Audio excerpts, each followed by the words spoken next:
Еліміздің осындай көз тоймайтын әдемілігін көрген кезде жай ғана қарап тұру жеткіліксіз сияқты. Ішіңнен жасырынған тылсым сезім құдды бір құсқа айналып ұшып кетуге итермелейтіндей. Әттең қанат жайып қалықтап ұшуды Құдай тек құсқа тән етіп жаратқан. Бірақ құс болып ұшпасаңыз да, қазір әдемілікті басқаша көруге болады. Ол әрине дрон арқылы. Ал қандай дрон керек десеңіз?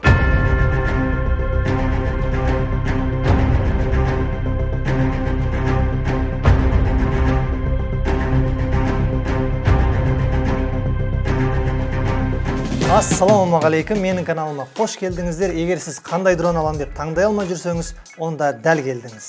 Қазір сіздерге ең көп қолданылатын видео түсіруге ең ыңғайлы дрондарды таныстырамыз. Негізі нарықта дронның 20-дан көп түрі бар. Бәрін айтып бастарыңызды қатырмай, бағасы да ыңғайлы, сіздерге ең керекті деген 4 дронды сіздер үшін таңдап алдық. Сіздерге түсінікті болу үшін барынша оңай тілмен түсіндіруге тырысамыз. Диафрагма, матрица, дюйм, мегапиксель деген сияқты сөздерді айтып бастарыңызды қатырмаймыз. Шайларыңызды құйып дайын отырыңыздар. Олай болса біз бастаймыз.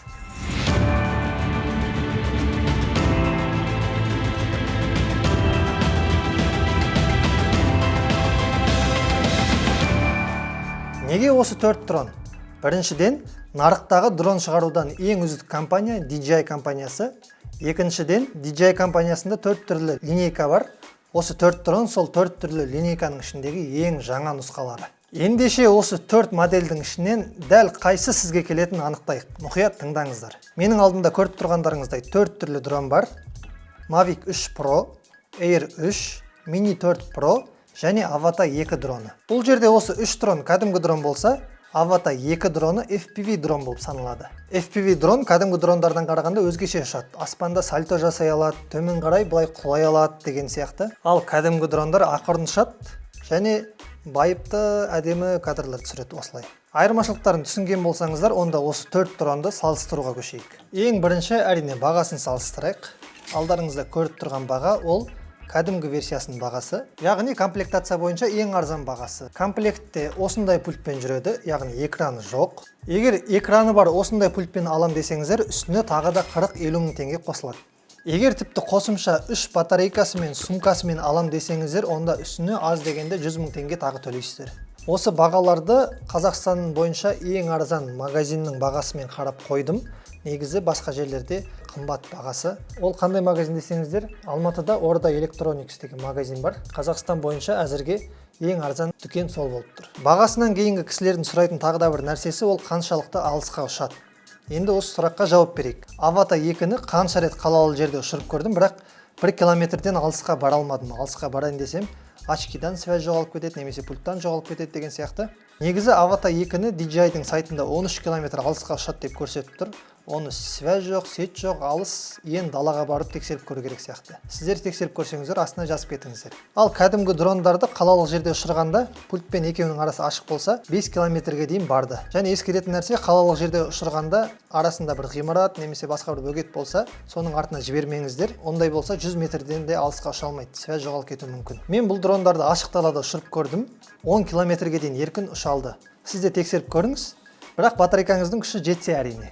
Өз-өзінен енді келіп тірелген мәселеміз батарейкасының қанша уақыт ұзаққа жететіндігі. DJI Mini 4 Pro-ның ұшу ұзақтығы 34 минут.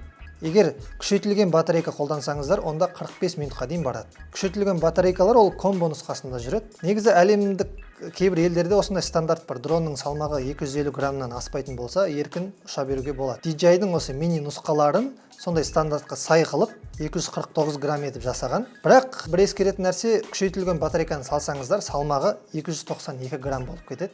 Сол нәрсені ескеруді ұмытпаңыздар. Бірақ енді 292 грамм болса да ұшу ұзақтығы көбейеді. Mavic 3 Pro 43 минут ұшады, ал Air 3 46 минут ұшады. Бұл желсіз ауа райда шыққанда. Ал жел болатын болса, өз-өзінен ол уақыт азаяды. Енді Avata 2-ге келейік. Бұл дронның ұшу ұзақтығы 22 минут, DJI-ның айтуы бойынша. Неге қалғандарынан аз? Негізі бұл аз емес, өте көп. Бұл FPV дрон болып саналатындықтан, негізі басқа FPV дрондар 5-10 минут қана ұшады. Бұл 22 минут FPV дрон үшін өте көп негізі. Avata 2-нің ең үлкен артықшылықтарының бірі осы. Жылдамдықтарын қысқаша айтып өтейін. Mini 4 Pro-ның жылдамдығы 56 км/сағатына, бұл егер спорт режимде болса. Air 3-дің жылдамдығы 75 км/сағатына, Mavic 3 Pro-ның жылдамдығы 70 км/сағатына, Avata 2-нің жылдамдығы 105 км/сағатына. Өйткені бұл арасындағы ең жылдамы FPV дрон үшін жылдамдық негізі қалыпты нәрсе. Енді ең маңызды тақырыбымызға келдік, ол әрине видеоның сапасы, яғни камераларындағы айырмашылық. Ең бірінші Mini 4 Pro дроннан бастайық. Бұл дрон Instagram, TikTok, Shorts үшін таптырмас дрон. Неге десеңіздер, камерасы тігінен түсіре алады. Әрі бұл 24 мм камера, кішкентай болса да 4К секундына 60 кадрлық сапада түсіре алады. Меніңше бұл кішкентай камера үшін өте жақсы көрсеткіш. Келесі Air 3. Бұл дронда байқасаңыздар, екі камера бар.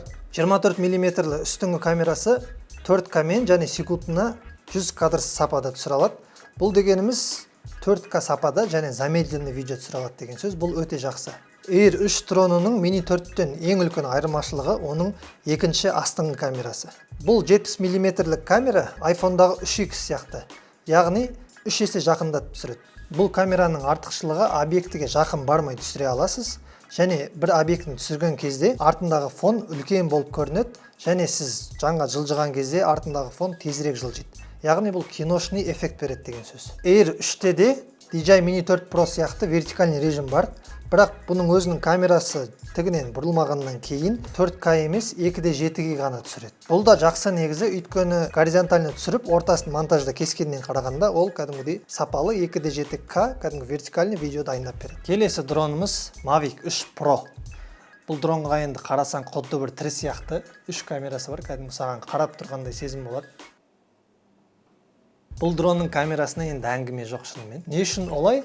Бұл дронның міне астындағы үлкен камерасы, негізгі камерасы Hasselblad деген компаниядан. Бұл өте мықты компания.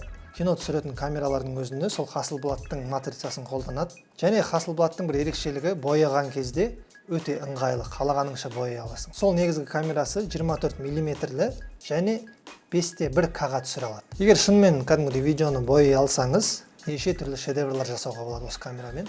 Ал екінші камерасы Air 3-дағы тура екінші камерамен бірдей 3X пен 70 мм тура сондай камера. Бұл жердегі ең қызығы ол үшінші камерасы. Бұл камера 166 мм, яғни 7X зуммен түсіреді. Кәдімгідей жақындатып түсіреді деген сөз. Бұл камерасын пайдалана алса, не түсіруге болатынын қараңыздар. Артында тау болсын, күн болсын, ай болсын, барлығы үлкен болып кәдімгідей әдемі көрінеді. Енді Avata 2-нің камерасына көшейік. Жаңағы Mavic 3 Pro-ның 7X зумынан кейін Avata 2-нің камерасы кәдімгідей алыс болып көрінеді, керісінше. Өйткені бұның камерасы iPhone-дағы 0.5 сияқты кеңінен алып түсіреді. Неге? Өйткені бұның камерасы 12 мм камера. Соның арқасында ғимараттардың ішінде немесе жабық жерлерде ұшқан кезде соғылмай оңай ұшуға болады. Сен өйткені барлығын жаныңды көріп тұрасың. Әрі кеңінен алады. Әрі 4К секундына 100 кадрмен түсіреді. Бұл дегеніміз кез келген жерге жақын ұшып, тез ұшып, динамично ұшып, кәдімгідей видеоны замедлить етіп, әдемі эффект ала аласыздар. Негізі басқа FPV дрондар ұшқан кезде түсіру үшін үстіне бөлек GoPro тағады. Ал бұл Avata 2-де өзінің тағылған камерасы бар. Әрі бұның камерасы қазіргі шыққан соңғы GoPro-ның өзінен сапалы деп айтар едім, өйткені GoPro-да түнде түсірген кезде шум болып, кішкене сапасы бұзылады. Avata 2-мен түнгі уақытта түсіріп көрдім, GoPro-дан қарағанда сапасы әлде қайда жақсы. Сосын бұл жаңа дрондардағы тағы да бір ерекшелік, барлығы 10 битке түсіреді. 10 битке түсіреді дегеніміз ол бояуға ыңғайлы деген сөз. Яғни іштерінде бояуға арналған профильдер бар. D-Log, HLG деген сияқты. Осы 3 дрон D-Log M-мен түсіреді. Mavic 3 Pro-да D-Log M бар, және бұларда жоқ. Кәдімгі D-Log-тың өзі бар. Mavic 3 Pro-ның бояудағы артықшылығы осы. Ал енді қазір бір жерде бір уақытта түсірілген осы 4 дронның видеоларын бір-бірімен салыстырып көрейік. Біз қазір далаға шықтық. Мына жақта бізде дрондардың барлығы дайын тұр. Қазір бір жерден, бір локациядан бір уақытта сіздерді барлық дрондармен түсіріп, жеке-жеке салыстыратын боламыз. Сол кезде қай дрон қалай түсіретіні кәдімгідей байқалады.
Енді осы дрондардың қауіпсіздік жағына келейік. Бұл 3 дронды бөлек алайық, өйткені бұл 3 дронда да 360 датчигі бар, яғни жан-жағының барлығын көріп тұрады. Бір бөгет болса тоқтай алады деген сияқты.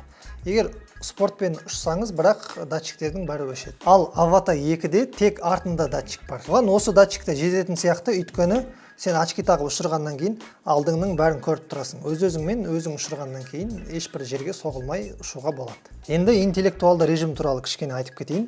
Avata 2-ден басқа осы 3 дронның барлығында интеллектуалды режим бар. Интеллектуалды режим деген ол адамды айналып ұшу, артынан бірге жүру, алыстау, айналдырып түсіру деген сияқты әртүрлі режимдар бар өзінің. Бұл үшеуінде де бар. Үшеуінде де датчик болғаннан кейін барлығы бірдей. Бірақ мен интеллектуалды режимді мүлдем қолданбаппын. Өйткені интеллектуалды режиммен түсірген кезде бағанағыдай D-Lock деген режимдармен түсіре алмайсың. Яғни қалағаныңша бояй алмайсың деген сөз. Интеллектуалды режиммен ұшқан кезде тек нормал деген профильмен ғана ұша алады. Avata 2 туралы бір айтатыным, егер сізде дрон мүлдем болмаса, Avata 2-ні әзірге алмай-ақ қойыңыз. Бұл меніңше қосымша дрон ретінде ғана саналады. Қай кезде Avata дронды бірінші дрон ретінде алуға болады, егер сіз ғимараттың ішін немесе жабық жерлерді ғана түсірсеңіз. Далада түсіру Avata 2-мен қиын. Кішкене жел болса тоқтап қалады, немесе алысқа ұша алмайды деген сияқты.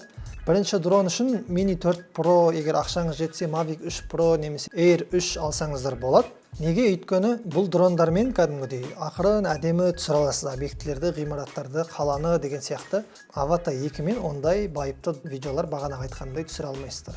Қаншама адам бірінші Avata 2-ні сатып алып, сосын дронға деген құлшынысы жоғалып кетіп жатады. Бірақ енді Avata 2 ғимараттың ішін жабық жерді түсіруге идеальный дрон десем болады, өйткені кішкентай пульт арқылы қалағаныңызша басқара аласыз. Ана пультке үйреніп кету де қиын емес. Менің қысқаша дрондарға шолуым осымен тәмам. Осы бүгінгі видеода айтылған нәрселер бойынша сіз өзіңізге керекті дронды таптыңыз деген үміттемін. Сұрақтарыңыз болса, айтылмаған нәрселер болса, астына міндетті түрде жазып кетіңіздер. Барлығына жауап беруге тырысамын. Каналға тіркеліп кетіңіздер, бұйыртса әлі де сіздер үшін пайдалы нәрселер шығарамыз.